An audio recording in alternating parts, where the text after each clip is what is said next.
Biology இன் தமிழ் கோர்வை channel சார்பாக அனைவருக்கும் வணக்கம்.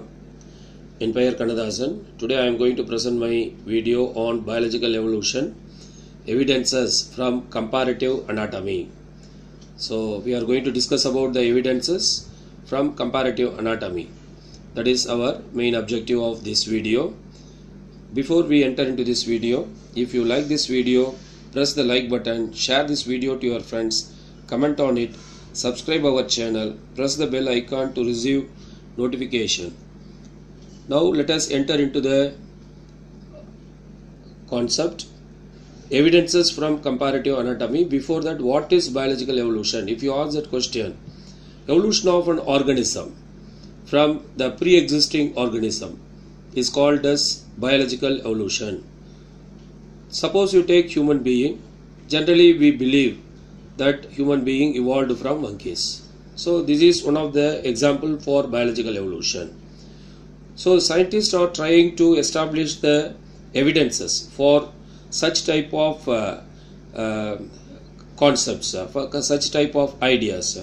So this is based on the indicators of relationship here with respect to comparative anatomy.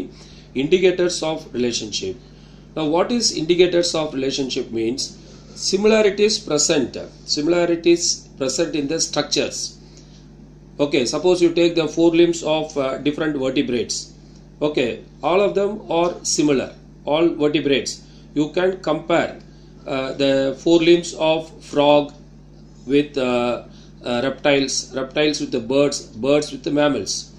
But you cannot compare, you cannot establish the relationship between the limbs of an insect with the forelimbs of vertebrates.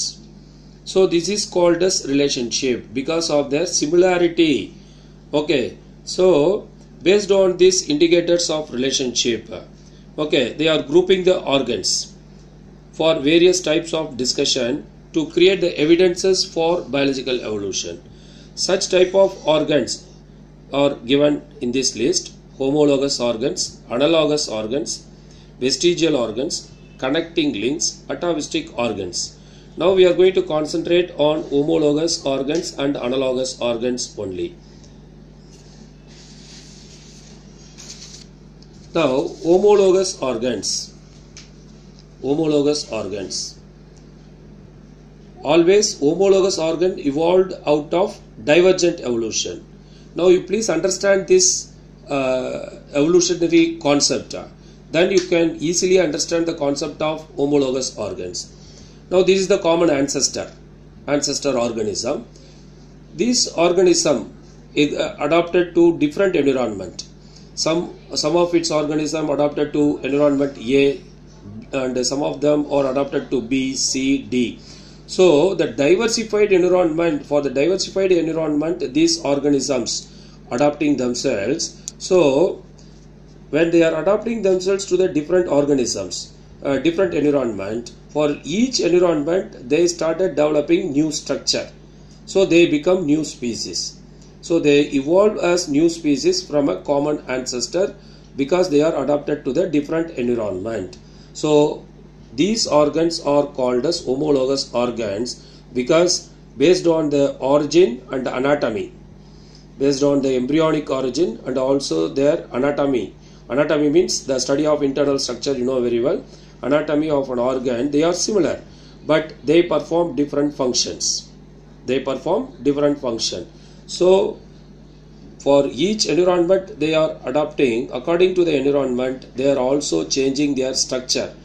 Okay, so one for flying, one for running, one for swimming, one for lifting the various structures like that. Okay, now coming down to the analogous organ. Analogous organs show convergent evolution. So we have to understand the evolution first in order to understand the analogous organ. So what is it here? A is one organism, B is one organism. So all of them are different species, but all these different species adapted to the same environment. Maybe the same environment present exists in the particular that is a place of the world or different place of the world, but the that is same environment means they started developing the same functional structures. Same functional structures are evolved in different species. Okay, so the organ seems to be similar in function, but their origin and anatomy will be different. You see, origin and anatomy of organs are different, but functionally, because they are adapted to the same environment.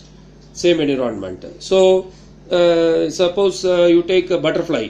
Butterfly adapted to the environment in which it started developing the wings. In the same way, a vertebrate animal also adapted to the same environment in which they started developing wings. So they become birds. So that is the concept, student. So origin and anatomy of an organ is different, but functions are similar. Then it is called as analogous organ. That type, because all the species are converging towards the same environment, so it is called as convergent evolution and producing the same type of structure. But here you see, though they are anatomically similar, they are developing, they are adapting these organs, that particular the organs into different functions. So it is called as divergent. Here it is convergent. So this is the basic concept you would have understood, and also you are able to differentiate between homologous, analogous organs. Now let us go to the examples here. Homologous organs example. 4 limbs of human: horse, cat, bat and whale. Now you see, all of them are anatomically similar. Okay, you see, all of them are having humerus, radius, ulna, carpal, metacarpal, all these structures present in all these vertebrates. Okay, all these vertebrates having the same structures, anatomical structure, but they are adapted to the different environment. Suppose you take whale, it is for swimming, and suppose you take a bat, it is for flying.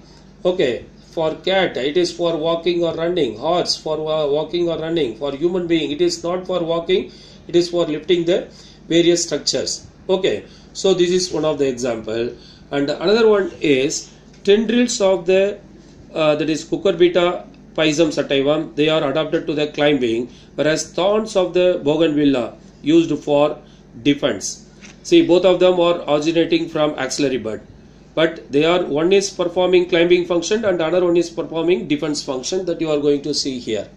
You see here, one is Cucurbita and another one is bougainvillea. Okay, the position you see, axillary bud position, thorn for defense, and here the tendril coiled structure, you know, it is for climbing. Okay, so this is another example. Okay, now coming down to the analogous organs. Suppose you take analogous organs having different anatomical structure but perform same function. Example, the wings of birds and insects. First, let us see the wings of birds and insects. You see here, wings of butterfly, wings of pterodactyl, this is one of the dinosaur wing, wings of birds, wings of bat. All of them are different in their anatomy, but they are performing the same function. So they are said to be the analogous organ. Okay. Then next one is eyes and eyes of octopus and eyes of human being. You see the nerves where they are present in human being. The nerves present here below the photoreceptor cells. Okay, so anatomically they are different. Functionally they are used for vision. So this is about the eyes of octopus and mammals. Then you see here the flippers of penguins. Both are used for swimming. But anatomically, this is the flippers of penguin and that is dolphin. Very clear. Both are used for same function, swimming, but they are anatomically different. So this is also one of the analogous organs. And here you see from plant side, you see this is the root modification, it is the stem modification. But function, storage. Functionally they are used for storage, but structurally they originate from the different structures. One is from root and another one is from stem.